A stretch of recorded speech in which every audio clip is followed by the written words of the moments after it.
Hello hello hello बाबू, कहाँ पर तू? अरे घर पे बानी, कहा ना का कहा तारू? जानू जितना जल्दी हो सके आके हमसे मिला। बाबू परेशान कहे बारू और रोत कहे बारू इतना? ला आ गई नहीं, बोला का बात बा? सॉरी पवन। सॉरी सॉरी कौन बात के? गलती तो तू कौनो कैले ना बारू। अरे ना हो सके तो हमके माफ कर दिया। आखिर का है बतेबू तब नू, का बात बा? पवन हमार शादी होता। शादी? अरे मजाक करत रहनू। अरे ऐसा वैसा काहे तू बोलत रहलू हमेशा? पवन तहार जानब के हो और के जान हो के जाता रही का? हाँ पवन। ना इ नहीं के हो सकत। आखिर तो नहीं समझत का बार लोग अपने आप के प्यार के मजाक बना के रखले बार लोग। सॉरी पवन। अरे हमने के दिल खिलावना हा कि खेल के छोड़ देता रहो लोग। जब शादी दूसरा से करे रहे तब प्यार हमसे काहे कैले? हमके माफ कर दे पवन। अपना माई पापा के बता चुकल बानी कि जब शादी करे तो तोहरे से करे, और हमसे कहा तारू की तोहर शादी होता। गलती हमार नहीं थी, मम्मी पापा के आगे मजबूर बानी। हो सके तो हमके माफ कर दिया। अरे हम का तोहके माफ कर दे, जाता रू तो जा, लेकिन याद रखियो हम रात भर सूते में ना तो रिकॉर्डिंग बजा के रोए। ना पवन रोइया मत, हम तो से मिले जरूर आए। तो जो ना हमर दुखाता तो हमरे न बुझाता, तोरा का बुझे? ठीक बा जाता नहीं। रुक ना रे, सुन के जो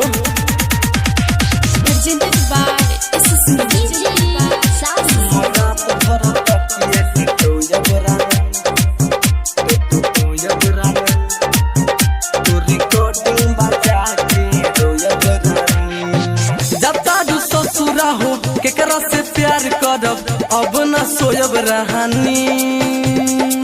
जाता रू ससुरा हो केकरा से प्यार करब अब न सोयब रहानी। हम रात भर तकिया के सोयब रानी, तो रिकॉर्डिंग बजा के रोयब रानी। हम रात भर तकिया के सोयब रानी, तो रिकॉर्डिंग बजा के रोयब रानी।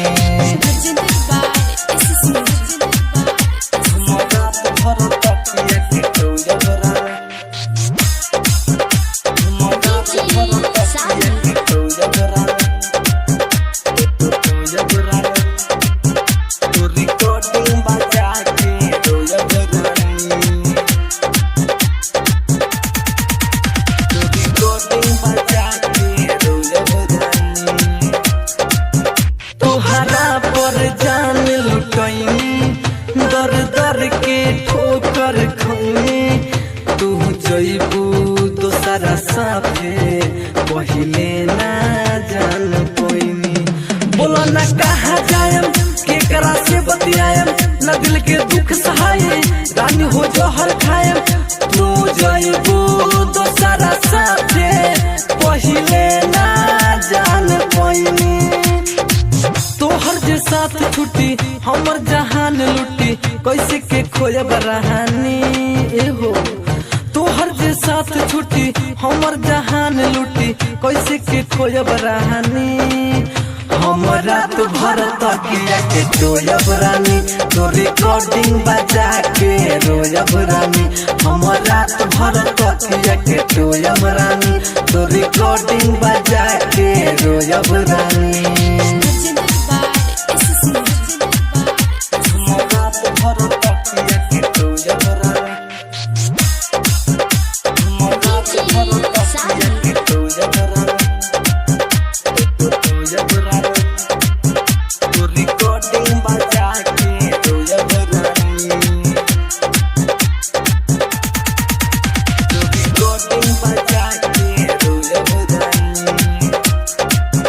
राइटर सिकंदर तुहके ले जाई अपन के, डीजे साबिर पवन के कैसे बिसरही बुझा के।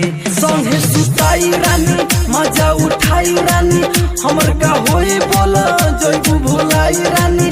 डीजे साबिर पवन के कैसे बिसरही बुझा के।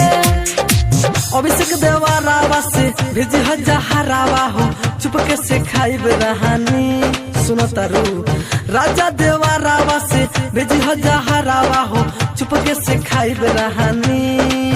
हम हम रात भर तकिया के सोयब रानी, तो रिकॉर्डिंग बजा के रोयब रानी। हम रात भर तकिया के सोयब रानी, तो रिकॉर्डिंग बजा के रोयब रानी। अब जो भाई देखाई उखाई मत दिए। Recording studio red angel music Raxaul.